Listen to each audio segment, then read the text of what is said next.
The world of advertising has changed. Radio, TV, and newspaper revenues have declined drastically. Why? Because businesses have realized that advertising return on investment isn't what it used to be. So what can we do about it? Well, that's easy. Advertise online. Own a local restaurant, real estate agency, or even a national retail chain? Whatever your business, InRavio can get your message out there. And we can do it at a fraction of the cost. Call today and see the difference for yourself. This isn't TV. This isn't radio. This is InRavio.com.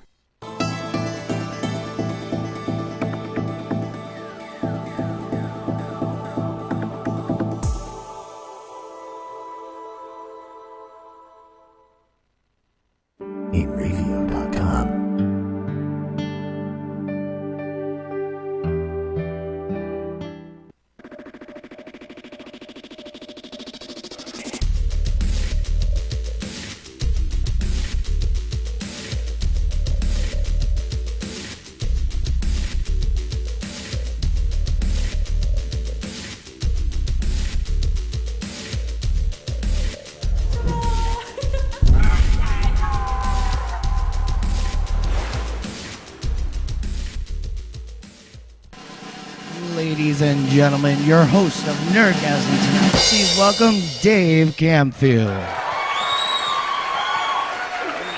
Hey, how's everybody doing tonight? How's everybody doing? Anyway, we got any nerds here in the house? Any nerds here in the house? Yeah, pretty much everybody. So now, I'm not sure if you guys... where's my laughter? Oh, you guys suck. Anyway, so last weekend was the San Diego Comic-Con. You guys are all aware about that? Well, the big reveal was we got the Xena Warrior Princess is now part of the first images of Xena Warrior Princess from the Batman Superman movie. Wait, what's that?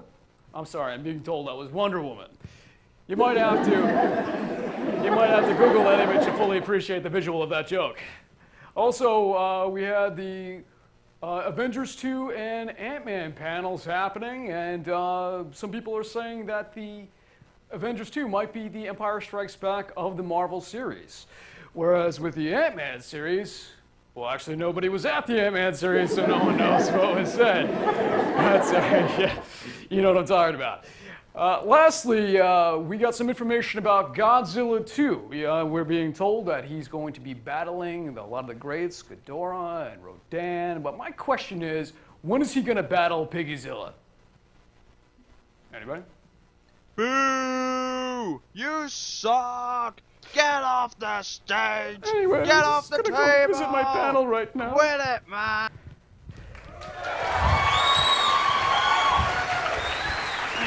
And joining us for the panel tonight, we have Daniel Kelly all the way right, and Nelly Nells. We're going to be taking on horror tonight. As we talk about the new Purge movie, we talk about Carrie versus Carrie and the original Evil Dead Trilogy. So, guys, you know, I was revisiting the. By the way, it's a very sexy shirt you're wearing. Oh, thank you.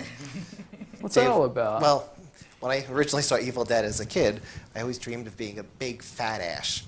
So here I am. You're a fat ash? Yep. So think about it. If Evil Dead TV show comes around with Bruce Campbell in it, this is what it's going to look like today. Now, what do you guys, Nelly, you have a very interesting get-up right there. You got the skull pants. Explain this little outfit from us. Well, I thought it was kind of Evil Dead-ish. I got like soles coming up my legs and on my scarf. That's like Carrie blood, too. Yeah, it's a nice hybrid of everything. So what do you guys know about the Evil Dead series? The Evil Dead series that's supposed to be coming on? It's Bruce Campbell, and what else was reported about it? Just all Sam Bruce Raimi. Campbell. Sam Raimi's working on it. Okay. I mean, people wanted a movie, right? It's Right. another movie, but... Well, the idea was it was going to be an Army of Darkness 2, because how could you make an Evil Dead 4 when there's now an Evil Dead remake? It gets confusing. So if another one does come out, if the show is put on hiatus, or it just doesn't come to pass, it's going to be Army of Darkness 2, which I'd honestly prefer to see, you know? There's only so much you can do on a weekly basis, I think, when it comes to the show. Yeah. So we're going to go right into Carrie, our first discussion of the night. You know, about 2 months ago, I saw the new version of of the movie, the Chloe Moran's version. And I hadn't revisited the original Brian De Palma for a number of years. And watching it sort of fresh, I felt that it was like a solid film. And I thought there was nothing I was wondering if you had no frame of reference, if you were like a teenage girl watching this film for the first time, you're 16 years old, it must seem like like a solid film. It's something that was very fresh to them. The downside was when I revisited the Brian De Palma original film, how much weaker it made the new one feel. Because the new one is very, I don't want to say paint by numbers or pedestrian, but it's nowhere near as bold as the De Palma original. It tells a story in a very conventional way. And with the De Palma one, it was daring. They had, when it opens up in the girls' locker room, they have slow motion and almost operatic music as she's having this, it's almost ethereal as then the blood is revealed. And then it goes to silence, the girls react, and in the new film, when you have the same depiction, it's played like horror throughout. And when you watch De Palma discuss his approach to making that film, he says that if you really want to drive home the horror, you have to start from the opposite direction. Go light and then go dark. Whereas in the new version, it's pretty much just all dark. And it's a very capable film, but I feel like it's a good film versus a great film. I think that the first really showcases De Palma for the master that he is, or at least was. His use of camera versus, just a well-done film. There's a lot of details regarding both films and how they compare to each other, but off the bat, I was surprised how strong the De Palma original was after I had seen this new film. So, what was your history? I mean, some of you've actually seen more Carrie movies than I have. I haven't seen Carrie to the Rage. I haven't seen the Carrie TV movie. I'm not sure if you guys, with Angela Bettis, who played May. So, right off the bat, how do you feel the two films compare? First. Sure. I actually really liked the remake. I didn't think it was as good as the original Carrie, of course. I absolutely love that movie. That's one of my top horror movies, actually. Just the whole way that plays out. But I thought the remake with Chloe Grace, I think she's creepy on the norm. Like, she just has this creepy face, this creepy feel to her. I love Julianne Moore's slow descent, kind of, into madness.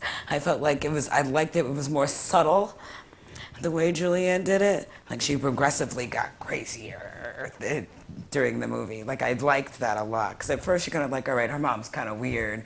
And then as it picks up and keeps going, you're like, wow, she's out of her mind. I liked it. I didn't think it was horrible. I didn't think it completely held up to the first one, but I also like how it was updated. Like when they do that locker room scene in the new movie, how the girls take the video of it and post it on Facebook. Yeah, they updated it to the modern day very well. Yeah, I thought that was really cool. Like, that's the parts I liked about it. And I still like that Carrie's mom was sitting around stitching her clothes. She wasn't buying anything new and stuff like that. Like, I enjoyed it. I didn't think it was horrible. No, I think it's definitely a good film. I think that the reviews on it were a bit harsh. I think the problem is that the first one is so novel that when it comes to a remake, you can't help comparing it in your head. And I had the advantage of not having seen Carrie for about 10 years before I saw the new one. So I was like looking at it fresh. And what I saw was a good film, but not a great film. By the way, chat room, Serena says, I think one of the only good things about the remake was the main actress. But I have to say that Chloe Moran's, I saw a critic write that she doesn't have a vulnerable bone in her body. And there's some validity to that. So no matter how good she was as an actress in that film, she can never get to that really tender sweetness of Sissy Spacek, which I think Sissy Spacek's performance is probably one of the best performances I've seen in any horror film. I think her and Kathy Bates in Misery represent two of the best performances I've seen in a given horror film. Daniel, what were your thoughts on the original versus the remake? Well, the original, is like just backwards and forwards for me. I think also with Chloe, I think that she, Sissy Spacek. I mean, it was really one of the first movies anybody had ever seen her in. It might have been her first. Like, she was absolutely pathetic. Like, you felt so bad for her because she was she was completely beat down. There were times with Chloe where she actually seemed like she was a pretty confident girl, maybe because she had the powers. But the other problem with it is that really the remake was almost word for word of the script of the original movie. So, and because I've seen the original movie, everything that anybody said, I was hearing the original dialogue in my head, and it was causing conflicts for me. I mean, there are scenes that are on the Blu-ray and the DVD that are deleted scenes that are actually scenes that were in the book that aren't in the original movie, that they then took out of the remake, which would have made it different than their original movie. But instead, it was a word-for-word remake, essentially. Well, you could say you almost have a very similar dynamic with the remake of The Omen, where you keep thinking the original film echoes in your mind. And Psycho. And the Psycho Well, remake. yeah, that was the most extreme example. Yeah. But at least those other two films were capable. The Psycho remake was somehow doing a lifetime shot-for-shot remake of the Hitchcock masterpiece. Where you've lost, it's like doing everything the same, but badly. Yeah. Well, Chloe, Chloe did these rain dances to do her magic power, to throw things. She was doing these dances. Sissy Spacek just kind of gave you the eyebrow, the power of the eyes. And it showed that she didn't control, she kind of just, it all of a sudden just came out, and it was out of her control to just let it hit all of a sudden, and it was quick. And then she drew back from it. You didn't like the Avatar Airbender kind of thing? But the thing, the Julianne Moore thing, I think what the great thing about her was that she was, because she is a seasoned actress, she knew better than to mimic Piper Laurie. I mean, she made it a completely different role, which I think was probably the strongest part of the film. I agree. I definitely agree with that. I loved her in the movie. I really did. On your point, I also felt they did a good job of keeping up to modern times with technology and everything, but not letting it hamper the movie. But what did bother me about that one idea that they uploaded the video, a video like that would have gone so viral, it would have been on the news, these girls would have been all over the news, and it kind of just got swept under. Oh yeah, it's out there, but in real life that doesn't happen with a video of that extreme, especially in this time of bullying and all this stuff. PJG in the chat room said that Stephen King strongly preferred the ending to the original movie, De Palma's, better than what he had, and said, why didn't I think of that? And in some ways the new movie is more traditional, more in line with what Stephen King wrote, including that you had the original gym teacher done in. Brutal moment in the original film, and they went back to the source material, and she didn't have the same demise in the new version, which was a little strange because I think that the new take on the gym teacher was a little less lovable than the original take, and they saved her. I love Judy Greer, but it felt like she was just reading Betty Buckley's lines. Betty Buckley was tough, and she was really pissed at the girls who were mean to Carrie, and she really felt for Carrie, and you just didn't get that. Judy Greer was like, oh, poor Carrie, but Betty Buckley was devastated about the way she was being treated. Yeah. What's interesting in the modern day and age, something else. Remember, Buckley smacked the student. Yeah. You did not have her smack the student in this. Yeah, because you couldn't do that nowadays. Right. They couldn't put that in there. Well, that school would have been sued. Everything would have been sued. They would have had to add that into the movie. They would have had to. No one would believe it if they smacked the student. And wasn't her father a lawyer? Yeah. In this movie, Yeah. her father was a lawyer. That would have may never have been in the flew. movie too. That might have been in the book. Wasn't it No, not in the movie. In the book, that may have been. I don't remember. It's been so long. But yeah, they would have never flew. But that also, the actress who played her in the TV version was the same way. She was more like the Betty Buckley. She was really tough. I forget that actress's name, but she's been in a lot of stuff. But that was the other thing. The scenes that they took out of the remake that would have made it more like the book were in the TV version with Angela Bettis. Okay, now you saw the TV version of Angela Bettis. How did you feel about it? I think it was a much more faithful adaptation of the book. But, to me, she was playing May. It was the same. It was pretty much the same character because she's great at it. I mean, but it was it was that same character. It was around the same time those two movies were actually made. Well, even though I don't think that Chloe Moretz is perfectly cast for this, she did give it her all, whereas Angela Bassett probably went to cruise control and gave what she does. She didn't try to reinvent it, try to reinvent herself in a way that was perfect for the film. William Katt versus the new kid. The new kid was from, I don't know why, his name is escaping me. The new kid was from Fault in Our Stars. You think he's an excellent actor, but William Katt, I got to give the edge to him in terms of just being a lovable, popular kid. Yeah. Even though that hair is absurd. That is like, his body is half hair in that film. Yeah. He's like Cousin It with blonde curls. It's kind of wonderful. Yeah. But I think he brings all the right levels to it, even more so than this new kid, who happened to have been a great actor. Which take on the character do you prefer? I prefer the original. Definitely. I I didn't think the new one was cute enough. I didn't say that. That was the major truth. Sorry. I didn't think he was cute enough. I felt like the other one was like the dreamboat. So, but it may have been more realistic for him to go with Carrie if he wasn't if he was too beautiful, everybody would have been like, why would he even go with Carrie? Okay. Stopped you there. Now, but I got to say that there's nothing wrong looking with the guy that was in the new Carrie. He was perfectly fine. He was good looking enough, and that's coming from a straight man. How do you feel about that gay man, Daniel Kelly? No, I think the new guy was good looking. The hair on William Katt just ruined it for me. I mean, he just didn't. I didn't think he was cute. I thought he was adorable in terms of personality, an overall package, but I didn't think, wow, that guy's hot. With you might have in 1977 when it came out, 1976 when it came out. Do you guys know that a lot of the casting sessions were done in conjunction with Star Wars? So William Katt was trying out simultaneously for Luke Skywalker and this character. Wow. Carrie Fisher was likewise trying out for Carrie and Princess Leia.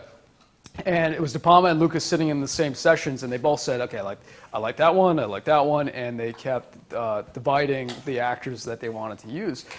One last observation on the new one, and then we're going to go to some extra jokes that we have here. The one last observation I have on the new one is Julianne Moore is getting into a very interesting new chapter in her career, and that's religious zealot. She's playing a lot of these kinds of characters I'm noticing lately, and she's very good. The less extreme version was Sarah Palin, which she was phenomenal as.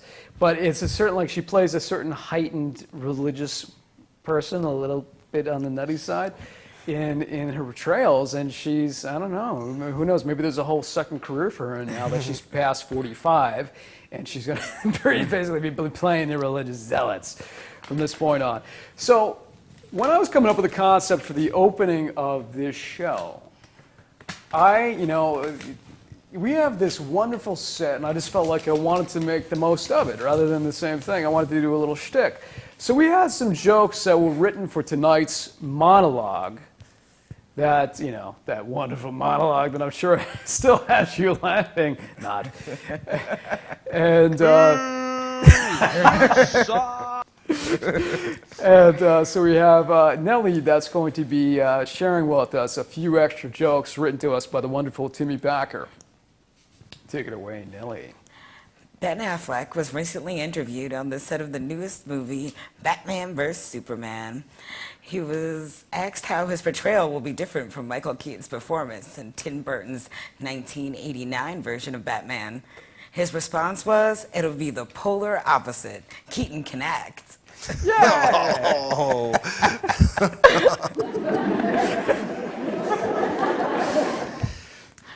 When then questioned about how his performance on set will be compared to that of Christian Bale's, Affleck stated, well, for starters, I'll make sure there's no audio being recorded when I throw a fit and tear down the lighting gear. The biggest question Affleck answered was the rumor of a certain famous sidekick being seen on set. He said, yeah, it's true. Matt Damon showed up. He was asking about advice for his new comeback movie. Yay! A little flat. Well, we're going to be heading out to commercial. When we come back, we're going to be having a Purge review. This is what happened. The idea of this episode was to carry modern horror and a little bit of retro horror. None of us wanted to see The Purge 2. So we had to recruit a special guest reviewer to take that on. So when you come back, we're going to be joined by Matt Penny via Skype. And he's going to give us our Purge 2 reviews. Thank you for tuning in, and come on back as soon as you can. InRevio.com.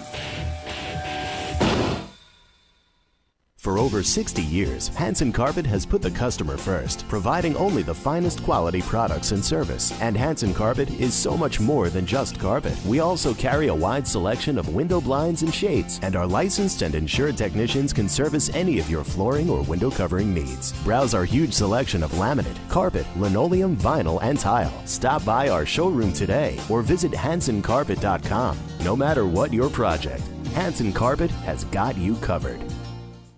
Hey, this is Chris and Les Jake, and if InRevio.com spots you at an event wearing this bracelet, they will give you $100. Transmission of lice occurs from being in the wrong place at the wrong time. Like catching a cold or a flu. You have guaranteed peace of mind in every bottle of Got Lice because all of our products are completely natural. And organic. But strong enough to cover all your lice removal needs while being safe and effective. Our professional technicians are specially trained with our exclusive proven technique to successfully comb out head lice. We come right to your home at your convenience. Whenever you want us. We bring everything needed to perform a successful and complete comb out while eliminating your head lice. And we leave you with our exclusive complimentary products to use for the next 10 days following our treatment. For free. Our technicians also check all family members who have been exposed to lice. Please visit us on our website today at gotlice.co or feel free to call 24 hours a day, 7 days a week at 646-257-0121. The world of advertising has changed. Radio, TV, and newspaper revenues have declined drastically. Why? Because businesses have realized that advertising return on investment isn't what it used to be. So what can we do about it? Well, that's easy. Advertise online. Own a local restaurant, real estate agency, or even a national retail chain? Whatever your business, InRevio can get your message out there, and we can do it at a fraction of the cost. Call today and see the difference for yourself. This isn't TV. This isn't radio. This is InRevio.com.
InRevio.com. Hey, welcome back to Nerdgasm, and my guest tonight is a gigantic man. Look, my whole body is the size of his head. So how tall are you, Matt? You're about 25 feet tall, right? Yeah, 25 foot, about 7 inches, yeah. When you go to the movies, you gotta like totally block the people and everybody behind you. So yeah. We're here, my friend, to talk about not just your guitar playing, but The Purge 2. All right, let's get into it. Now, none of us in this panel were willing to see this movie. So you got to give us the rundown. Did you like it? Was it worth seeing? How did it compare to the first one? Well, you know, when I first saw the trailer for the first Purge, whenever it came out, I thought, well, this is a great idea. You know, having Prime legal for 24 hours, I just thought that was like a great idea. And I actually recently saw the first one. I watched it about a month ago, and I was pretty let down by it. I thought it was kind of crappy. I thought it kind of focused around like these rich snobby people, so I didn't really connect with the characters or anything like that. And when I saw that they were doing a second one, I thought, well, I'll just give it a shot anyway. And I'm glad I did, because I thought it was miles better than the first one. I kind of like the second one because you get a little more attached to the characters. I think they're a little more relatable. You know, there's a character who works at a diner, and she's, you know, trying to scrape up money to help her sick dad. And you know, there's a couple in the movie that are kind of having relationship problems. So, you know, I think that's kind of relatable to, like, you know, us normal people. You know, that's stuff that we can relate to in our everyday lives and stuff like that. I thought that was good because still the concept of having crime legal for 24 hours is like a pretty outrageous one. But the fact that they put in these things that we all experience made it a little easier to relate to, and therefore I think you got a little more emotionally attached to the characters and stuff like that. Kind of at the beginning of the movie, they kind of show each of these kind of three sets of characters' separate lives, kind of what they're going through, the struggles they're having. And it's kind of neat because, you know, towards the middle of the movie, they all kind of meet up. You know, they all in their past kind of intertwine. And that's kind of how it is for the rest of the movie. And I thought it was really good. I mean, I don't blame you for not wanting to see it after the first one, because the first one was not that great. But I think if you watch the second one, you would agree that it's miles better. Well, if we're able to cut into a close-up of Daniel Kelly while you hang tight there, Matt, I would love to hear what it is that you did not like about Purge 1, Dan. Well, the whole, you know, I don't want to. Well, first of all, I'll say this. You know, I felt like the movie needed to have a face, so they put in masks. You're allowed to do anything you want on the night of the Purge, so these guys didn't need to wear masks. Like, oh, are they just messing with people? So let's scare them and put on masks. And the guy took it off within like a minute of talking to the people in the house. So it felt like that was a forced thing to have, you know, make a movie poster. You know what I mean? And then, you know, the overall plot. Am I allowed to blow the? Sure, why not? Spoil the I end? can see it. I joke all the time online that the whole plot of the movie was basically, you gave us, you know, you sold us security systems, now you must die. Like, that was the plot of the movie, like, really. Like, the very people who are going to, you know, be saved on the night of the Purge by the security system that Ethan Hawke sold them are pissed that he sold them a security system, so they decide they want to kill him and his family. Like, it was just like, oh my God, this is what I watched this whole movie for, you know? And then, and also the son just needed to, you know, the night of the Purge, you can do anything you want, kill your son, because he's the reason for this whole thing. Just kill him, and then teach him a lesson. That was it. Now, Matt, how relevant do you think what Dan Kelly was saying there? I mean, is it? I completely agree. That's really what I kind of thought was so bad about the first one, is that the story just really kind of wasn't there. It didn't have a good story. I think it totally fell flat. I think they had a great concept with the idea of this whole crime legal for 24 hours thing. They could have done so much with it, but I agree that they kind of dropped the ball on it and didn't do as well as they could have. But I think they definitely made up for it in the second one. So if you guys get the opportunity, you should definitely check it out. Okay, now we're talking the scale of 1 to 10. What do you give the ratings for Purge 1 versus Purge 2? Ooh, Purge 1, honestly, I'd probably give the Purge 1 probably a 3 or a 4, and I would give the Purge 2 a solid 8. I mean, it was great. I really enjoyed it. Twice the film that the original one was. I think so. I think it's a lot better. Okay, well, we're going to be heading out to a commercial. When we come back, we're going to be taking on Evil Dead. Quickly speaking, fan of Evil Dead, or where do you stand on the Evil Dead series? I'm a fan of the Evil Dead. You know, I didn't really care too much for Army of Darkness, honestly, because I thought it was a little outrageous. But I like the first Evil Dead. Comedy horror. Lots to be said about comedy horror, you know. And, it was a good movie for what it was, though. Okay, well, I'm looking forward to stay tuned for the rest of the program. The whole second half of the show is going to be dedicated to the Evil Dead series. So, Matt, thank you so much for Skyping in your review. And we'll be connecting with you soon enough, I hope. And all right, thanks for having me, Dave. Absolutely. So right now we're going to head out to a commercial. When we come back, watch the whole second half is dedicated to Evil Dead.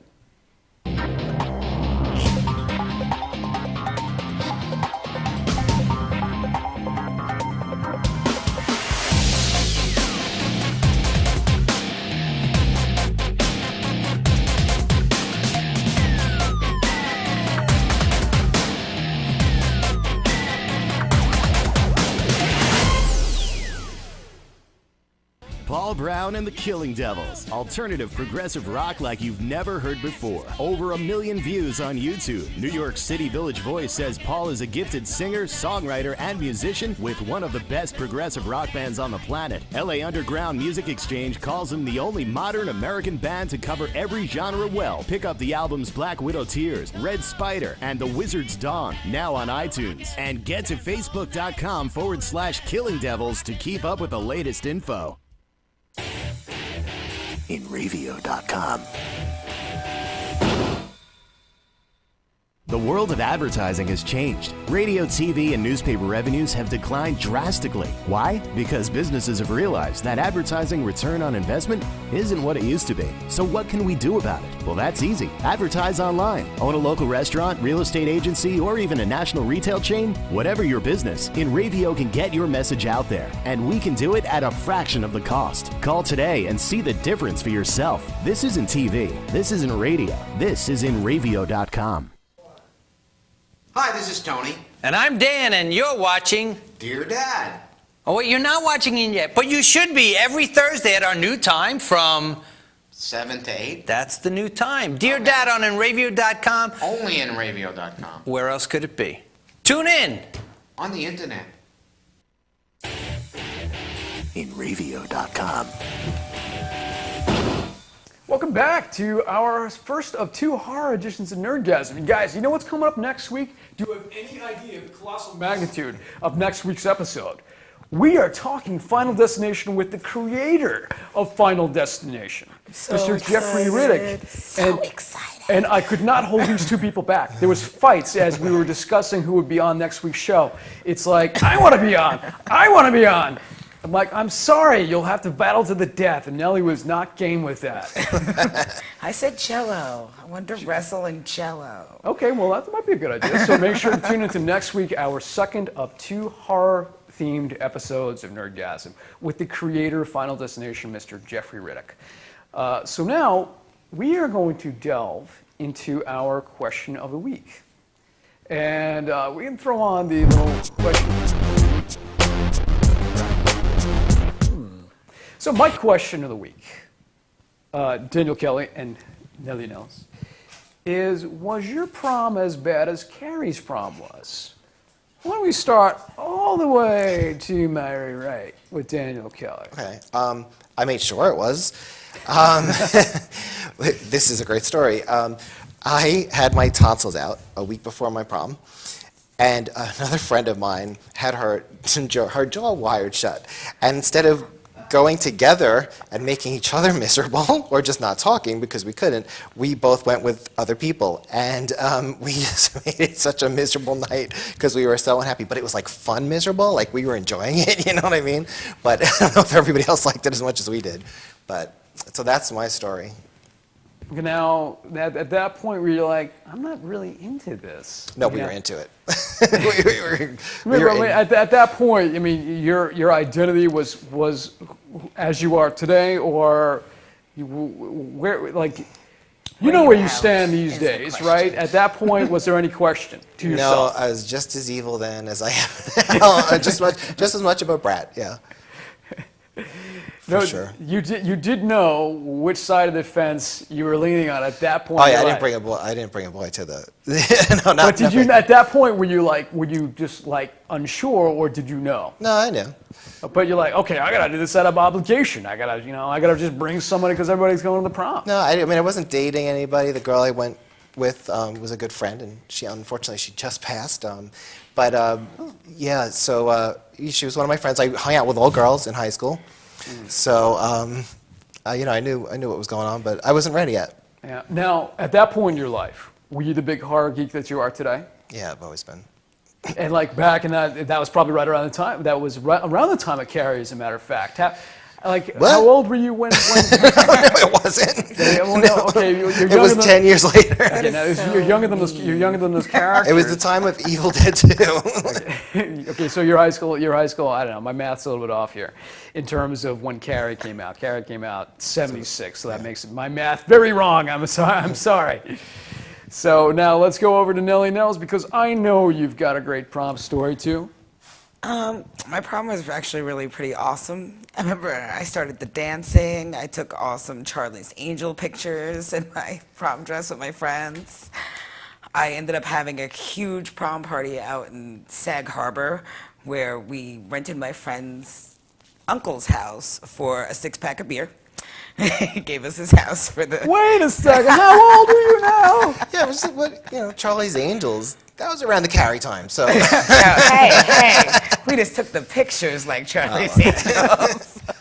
It did run until like 81. So. I still wasn't Wait a born minute, in young 81. lady, you're having drinking while you were a senior in high school? What kind of madness is this? Oh, you should have saw the fridge. It was nothing but beer.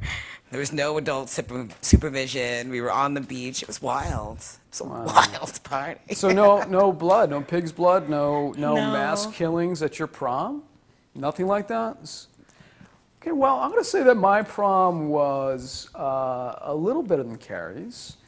I was this unpopular kid in high school, and that should be a horrible shock to most people. And, I didn't fit in. I didn't have any girlfriend the entire time I was in high school, and I didn't, I finally managed to muster up the courage to ask my friend to ask another girl, if I would be, if they would go to the prom with me. But it didn't start out that way. My friend told me, there's a girl I think you would want to go to the prom with. I'm like, well, that's great, man. Can I meet this girl? That sounds good. And they had this little setup. Talk just like that? Pretty much. So they had this little setup. Were you sure of your sexuality? This little play date. And where we got together, and I'm thinking to myself, oh my God, this girl's a total nerd. Without having enough self-awareness, that so was I. And we talked, and I'm like, I found my attention drifting from her to like somebody else. And my friend later is saying, so what do you think? I'm like, I don't know. That other girl, I think I kind of got along with her better. Is it possible we can, I can maybe ask? So you want me to ask this other girl? Well, no, it's not too much trouble. Yes, the other girl. So that's what happened. My friend tried to set me up with one girl and ultimately set me up with a much cooler girl. We all know how this is going to turn out. So me as a broke-ass high school student, senior, no romantic experience in my life, trying to now have my first quasi-date with a girl that was actually attractive and cool. It didn't go too well. First problem was I couldn't afford a limo. So my family does this. My father suggests, how about I rent a Buick and I'll drive into the prom. I'll wear my little driver's cap. Not knowing any better at age 17, I'm thinking, is that okay? I guess so. So we go out, pick the girl up. And she was the nerd? No, this was the one that was the cool girl that I managed to have my friend ask out to the prom for me, because I mustered up all the courage to ask my friend to ask her out. And so now my dad picks her up, and we're driving together, and I don't know how to interact with girls, and it's very awkward, and it's it's just a matter of I feel that she considers this a social obligation, like charity work for me, because she's not into me. She's into acting, so I like her. And then when we're trying to do our first dance, it goes so miserably awful because when I'm dancing, I don't really have the rhythm, and every time I move, I manage to step on her feet.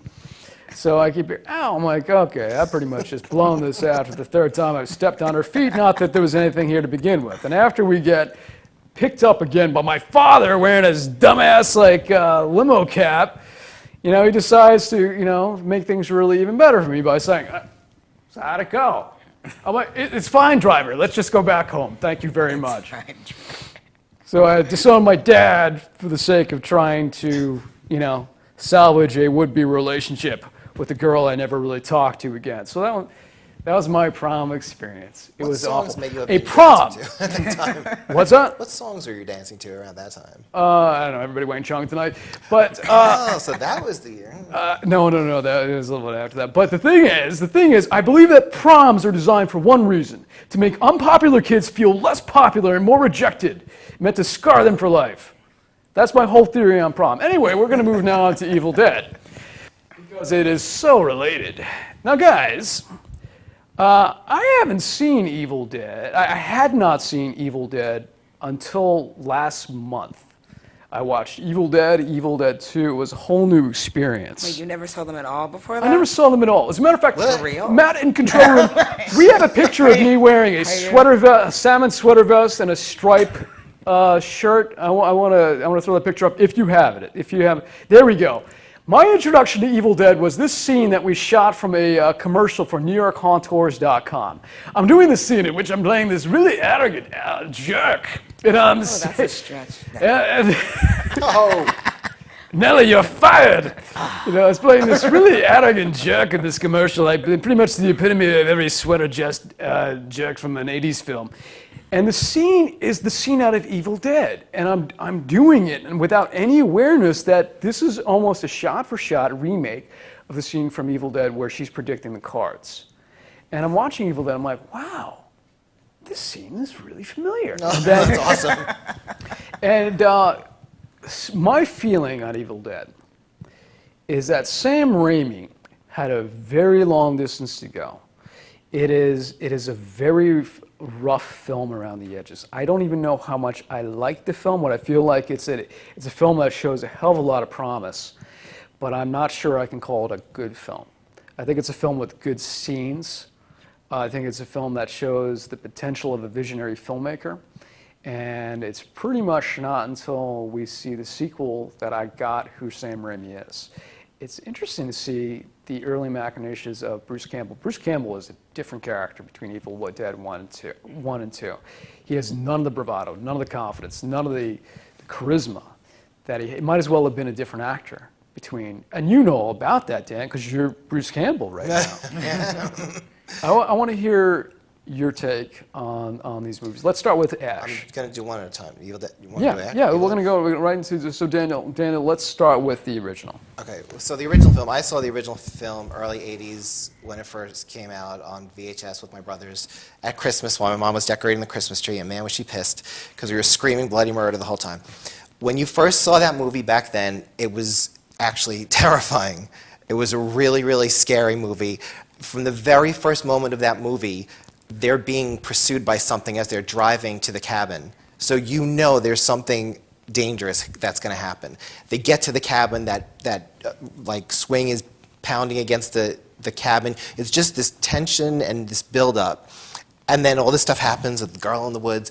And then all of a sudden she just like turns into a demon. Like she turns around and she's a demon. And it really freaked us out back then. You know, it's an age thing. I was a teenager back then, and it was the first time I'd seen anything like that. And the movie does an interesting thing is that for a while, Bruce Campbell is not the lead of the movie. Can I say something really quick? Yeah. That refers to the chat room. TK421, why aren't you at your station? Okay, continue. Okay. So Bruce Campbell is not the lead of the movie for the first half, and the other guy is actually the stronger character. And it's not until, because Bruce is just like freaking out in the background, and then all of a sudden there's this huge shift, and Bruce becomes the lead at the end of the movie. But, you know, the reason that he's different, I think, is because Sam took him and made him the lead going forward after that. Because he saw that there was this character in there, because there are moments of that character in the first movie, and then he exploited it for the later movies. But they're different movies. I don't even compare Evil Dead and Evil Dead 2. The tone are so different. You know, you have in the first film is pretty much a straight horror film. The second film is very much a horror comedy. Yeah. You know, and not only that the tone's different, it just feels like a different actor. The same actor. Mm-hmm. Doesn't even seem like the same guy anymore. Nelly, let's delve into Evil Dead 1. I know that you probably... Well, what I was going to say, the reason like the whole tone's different is because like the first one was really written to be a horror movie. It turned out to be funny. Like it turned out to be a little more comical because of the stuff, the rough edges and stuff. The first one wasn't like written to be a comedy horror.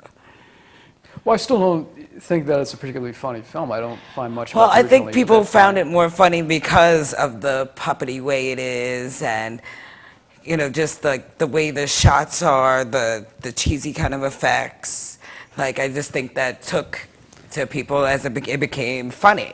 It wasn't scary. For me, even the first time I watched it, I remember watching it in my friend Sam's basement for the first time. Me and a bunch of friends, like eating popcorn in the dark, and they're like scared. I'm sitting there, I'm like, this is kind of terrible. But do you think it got funnier as it went? Like, don't you think it got funnier once Bruce came to the forefront? Right, and I actually rewatched the movie last night, and once he does pick up, like once Linda starts getting possessed, actually once she gets stabbed, that's when he starts getting like overboard and stuff. Like you see it, you definitely see the change coming in Ash.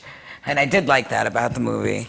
And I said when I rewatched it last night, and I was like, oh my God, like yes, this movie is kind of good. Like, I don't know, I think I liked it better this time watching it than I did the first time. Well, I've been neglecting the chat room here, so here's some comments from PJG. If you dig Evil Dead, check out If Chins Can Kill, Bruce Campbell's autobiography. It chronicles the whole experience. I've read that. It's pretty good. And also we have watch My Name is Bruce, which I believe is all about the Bruce Campbell experience. I mean, I haven't seen that myself. Now, how many? There was a lot of. It's a movie. Now, there's a lot of spin-offs from the Evil Dead series. You know, there's Evil Dead video games. There's a comic book thing. I might be wrong about the comics thing. I played the video games. Video games. Like, what is the video? How accurate was the video game? How good was that? The first one starts off in the cabin and then goes from there, and it was really, really hard and pissed me off. And then, and then the other ones after that were they were kind of generic, movie games. Cashed in on a movie, yeah. Did they have any of the voice actors or any? Bruce did them all. He always did it. Well, that's good now. Whatever. It's gonna be interesting to see where it evolves, because how do you feel the new Evil Dead compared to the original? Me first. People. I went into this one not even considering comparing it, because if it's not Bruce, it's not the same Evil Dead. So to me, it's just a demon movie. If you just look at it as a movie about, because I love demon movies, Night of the Demons, all those. So if you just look at it as a demon movie, it's not bad. It's really pretty gory and cool like that. But it's hard to. Again, that's another one where there's a shift at one point where the lead character seems to be the brother.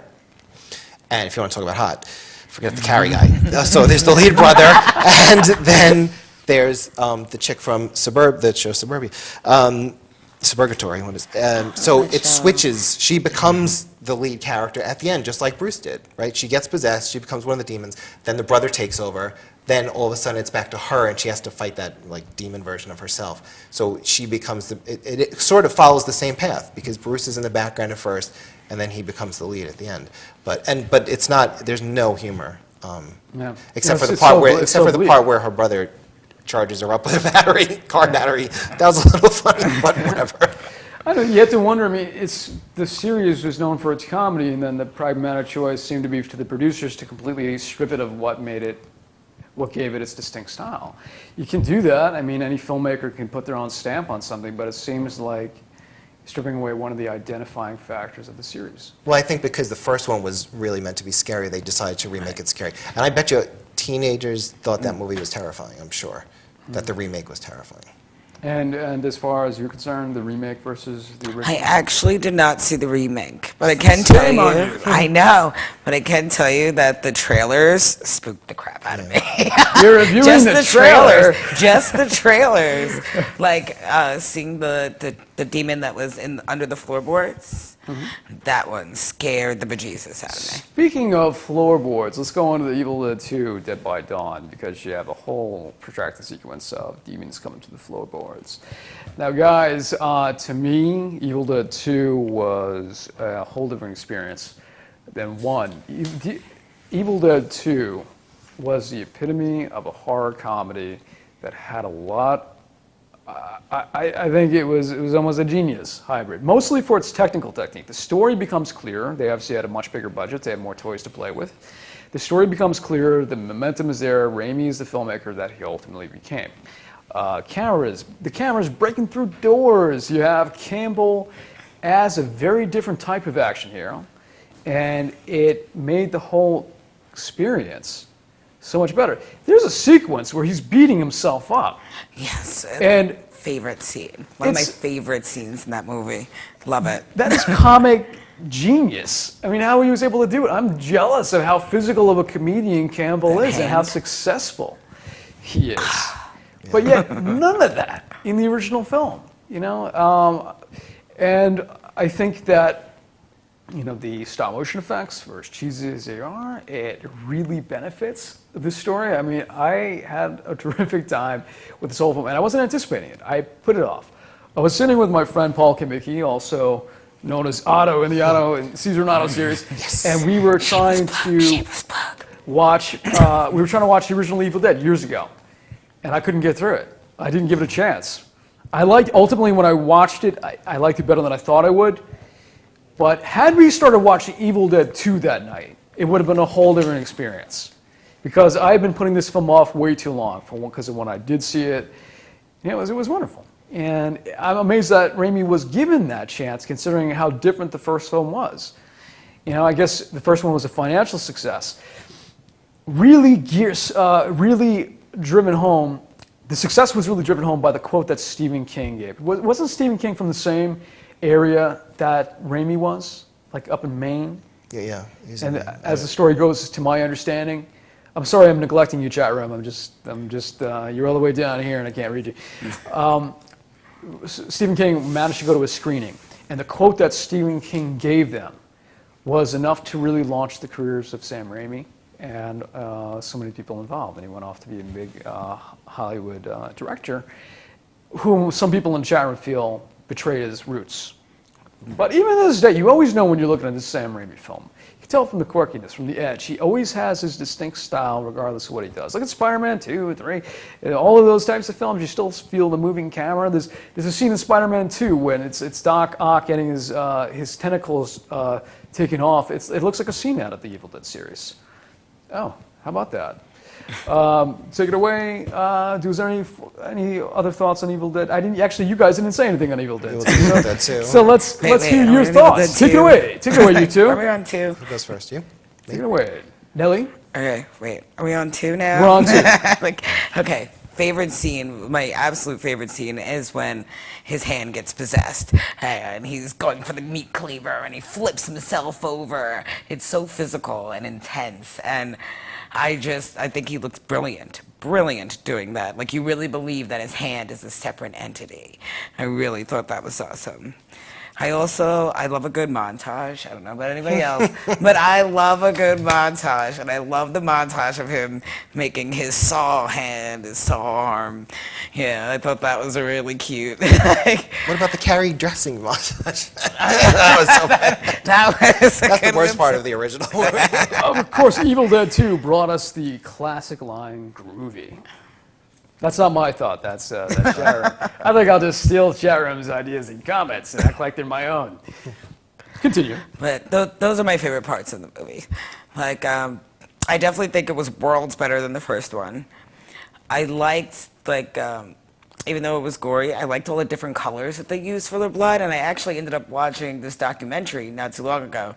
The reason they did it was to make it more cartoony and for the ratings board, so they can get a lower film rating. I was like, oh, that's why there's like green and black and yellow. They weren't allowed to use red, I think. Yeah, they could use red, but it would push their rating up to like an NC-17, and especially in that day and age, you didn't want that.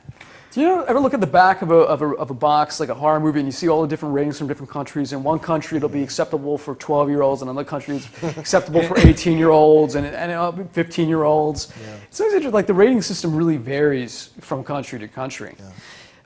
Daniel Kelly, I'm going to need your Evil Dead 2 review, so take it away. Okay, well, for me, so now again, I have to put this in context because I saw the original around the time, like a couple of years after it came out on VHS, and then I saw then I saw the sequel. So it was obviously a completely different ballgame. And I think that, like, if it wasn't for Evil Dead 2, there wouldn't be like Cemetery Man and Dead Alive. I don't think there would, but because they kind of were on that over the top, super crazy gore, very cartoonish. That was definitely the feeling I get. I think that it's a great horror comedy, definitely a great horror comedy. I think rewatching it now, I think where I feel it falls apart is that it's also so indicative of an 80s sequel to a scary movie where it just exploits everything that made the first movie creepy. You know what I mean? So everything is, and they redo the first part, and then they bring in these characters, these extreme. In the first movie, it's straightforward. Bunch of kids go to a cabin, something crazy happens, and they're all being attacked. In the second one, you get a quick recap of him and his girlfriend. Now they pretend the other two didn't even exist. Going there, you find out about the book, and then you get this whole backstory with this woman who comes on a helicopter, and then there's this other couple, and it's like they're pulling in characters just so they have people to kill and to turn into demons. You know what I mean? So that, I think, as a sequel, it's that kind of even like the movie Wreck does the same thing, where the sequel it was a quarantined apartment, all of a sudden they're bringing in new people who are somehow getting into the apartment. So it had that feeling of sequelitis to it. But it is a great horror comedy. In my particular case, if I didn't really know the first film that much, so it didn't have that problem for me. Billy C. 1428 Elm says, I think it's just completely because, no, he said that sometimes films grow on you. Like when he first saw Texas Chainsaw, or I Lost His Place, Texas Chainsaw Massacre 2. That's a great example. He hated it, but he loved it when he saw it again. You can learn to appreciate it later, but when you see it knowing what the first, and that's a great example, the Texas 2 is another one of those sequels of the 80s that took this horrific movie and then just made this camp fest out of it. We're going to have to, we're almost at the end of the show, but I wanted to give a quick review of Army of Darkness. I'm not sure how much time we have, if you can let me know, control room. Okay, Army of Darkness is a pure comedy horror film, and there's a lot of people who love Evil Dead who do not like this film. Well, the heck with you. I love this film. It is shtick at its greatest, horror shtick at its greatest. I think it's like Three Stooges on crack. How could you not like it? I think it was a highly entertaining, balls-to-the-wall, comedy horror film that took no prisoners, and I will gladly watch it any day of the week. I think it was a tremendously fun film, and also indicative of the road that Raimi took. What is your objection? What is everybody's objection to this film? I just think it was too much. Now we're getting. I don't know those words. I do not know the meaning of those words too much. Exactly. But it's just too much. Now we're getting zapped into portals and taken away. And oh, you don't mean the comedy was too much. You mean the premise was too much. Pretty much. Even the comedy too. It's like it's way over the top. But that's where I think it became a science fiction fantasy movie. It was no just because there were witches in it. It wasn't a horror movie anymore. And again, it was Sam Raimi saying Bruce Campbell is so popular because of these movies. I'm going to now even split him into like 12 Bruce Campbells and shove as much Bruce Campbell in your face as I possibly can because he's so great. And he is great. He's a great comic actor. He's great. Right, but. He exploited. It's like when The Ring and The Grudge became popular. When they made the sequels, they're like, "Well, that girl was scary, so let's shove her right up in front of the camera." Let's do it all the time. And yet, all the time, scary anymore. Then it's just not. Well, I didn't need it to be scary. I didn't need it to be scary. No, but I mean, the exploitation of that character is the. I love the film. It's my favorite of the series. Evil Dead 1, well, you're wrong, Dave. I give a 5 out of 10 to. Evil Dead 2, I give a 7 out of 10 to. Army of Darkness, I give an 8 out of 10 to. I don't dislike any of the series, but I certainly think that in this case, bigger was better, and I couldn't help smiling from the beginning of the film until the very end of the film. We're going to be wrapping it up here. There's so many comments in the chat room that are worth checking out, including Invader Jim saying that he enjoyed Army of Darkness more than the Evil Dead movies. Yeah, I agree with you, pal. And, not to say anything bad before, but make sure to tune in to our second of 2 horror episodes next week on Nerdgasm as we take on the entire Final Destination series. Hail to the Nelly. Hail to the Nelly. Chat room says hail to the Nelly. So make sure to tune in. So if you have any questions you want me to ask the creator of the Final Destination series, please ask. We're going to have a nice extended interview with him. It's going to be a very, very good hour. So excited. Dan, what will you be wearing next week, man? Oh, Final Destination? No, I'm not going to. Going to come here naked, pretty much? No. Okay. Thank you so much for tuning in. Tune in next week, and make sure to check out our Facebook page. Thanks, everybody, for watching tonight. We hurt you. Keep watching us.